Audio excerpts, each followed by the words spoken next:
La Vibora. One of the most unique roller coasters in the world, this is one of only 2 remaining Intamin Bobsled coasters. The other, Alpine Bobsled at Six Flags Great Escape, runs trains that seat 2 riders across in each car, making La Vibora the only coaster of its kind to seat passengers on top of each other. Before riding La Vibora, I looked longingly at this unique ride, dreaming that it would be both fun and enjoyable. But is it that great? Find out in this review. Bobsled coasters have a unique and limited history.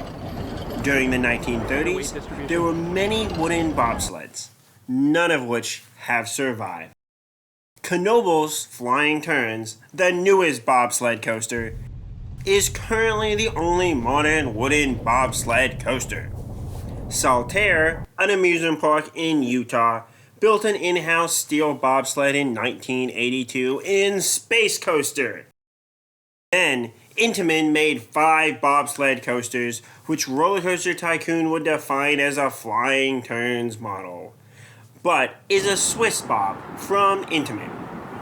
3 of these tracks were the Sarajevo bobsled model, 2 of which were bought by Six Flags, and which have been featured at 5 different Six Flags properties. The other, now defunct, operated as Screaming Delta Demon in Opryland, USA. 2 defunct custom tracks also operated. One is Avalanche Run, later renamed to Disaster Transport at Cedar Point, and the other operated as Bob at Ethelington in the Netherlands. Mock Rides also created a trained bobsled, similar to the bobsled coaster in Roller Coaster Tycoon. 6 of these models operated, with 5 remaining. The only one in the United States is Reptilian at King's Dominion, as the remaining 4 are spread throughout Europe. As an entire roller coaster type with only 12 steel coasters ever built, bobsled coasters are a truly unique breed. Further, with only 2 operating Intamin bobsleds left, La Vibora is truly one of a kind. Its counterpart in Alpine Bobsled at Six Flags Great Escape has that different car configuration, as it uses 2 across seating, whereas La Vibora uses inline seating if 2 riders choose to share the same row. La Vibora itself was relocated from Six Flags Magic Mountain in 1987. Originally named Avalanche at Six Flags Over Texas, it was renamed La Vibora, which means the Viper, in 1995 to fit in with the Mexico section of the park in which it is located. The troughs were painted red, yellow, and black to indicate this Viper is poisonous, playing off the saying, red and yellow, bite a fellow, red and black, friend of Jack. The aforementioned seating configuration means most of the 6-passenger trains will go out under capacity, which is understandable. Unless you're a parent with a young child, it's not practical for 2 adults to sit like that. However, because of this coaster's family appeal and poor capacity, it is very prone to getting long lines. On top of that, its track cannot run while it is wet, so it will close and stay closed in rain until its track can be completely dried. If this coaster is a priority for you, I would suggest heading to it first, if it looks open, so you can get your rides in before anything prevents that from happening.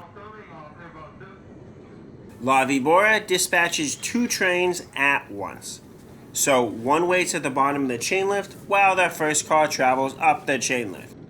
This seems to help with capacity some, but with only 3-ish people per train, this line can crawl if and when it starts to get long. The overall uniqueness is nice on the relatively small chain lift. Before dumping you into the bobsled trough, As a kid who is scared of roller coasters, I would like to confirm for younger, scared riders that there are barely any drops on this coaster as it almost exclusively focuses on turns. Since the cars are free to swing up the curves, there's also very little laterals or excitement from the turns. The trains also seem to brake every 10 to 15 seconds, which breaks up the pacing of the ride, keeping it a nice, calmer family coaster. I have discussed before how I'm not a huge fan of helixes, especially more neutral helixes or turns on roller coasters. And La Vibora is not an exception. This is the most neutral that I've ever felt on a roller coaster. There isn't anything bad, but there's a significant lack of memorable elements. Maybe partially due to La Vibora's uniqueness. The sense of speed, even with a top speed of only 32 miles per hour, is nice though, as it feels like one of the fastest coasters that I've been on, even with the multiple brake runs. This coaster is essentially 4 sections, each split up by those brake runs. The first section has you drop down and turn to the right. This appears like a rather long drop on a POV, but is a very gradual incline, so you don't feel much of a drop at all. Then you switch to turn to the left and get to experience going up a different side of the trough. Switching back and forth is unique and enjoyable given the bobsled configuration. This turn is gradual as you slow down a bit going up into the first brake run. The second section is a quick turning drop to the left. It flattens out at the bottom, giving you a small sense of bouncing around before going into a small turn to the right, which changes again to a turn to the left. This slows down as you go upwards to enter the second brake run. The third section drops you into a gradual helix to the right, which throws you into a turn to the left before throwing you into an upward turn to the right. Then, another brake run, which takes you to a gradual turn to the left, followed by another turn to the right, where you start to lose some of your speed before the final brake run. Overall, how good is La Vibora? With its strong sense of neutralness, I can only rank it above the few roller coasters like Six Flags Fiesta Texas's Boomerang that I truly don't enjoy. Even with my hatred of B&M inverts, Batman the Ride clones just edge out this coaster as being slightly better coasters, in my opinion.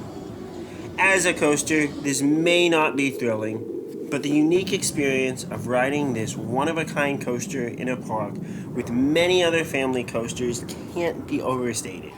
This is the type of coaster I would have loved to ride as a kid, and I hope Six Flags is able to keep it running for families and coaster enthusiasts for years to come. Viva La Vibora! What are your thoughts on La Vibora at Six Flags Over Texas? And bobsled roller coasters in general. Is this coaster better than I give it credit for? Does its uniqueness make it worth experiencing? Let me know, and as always, Cup Kun Krop.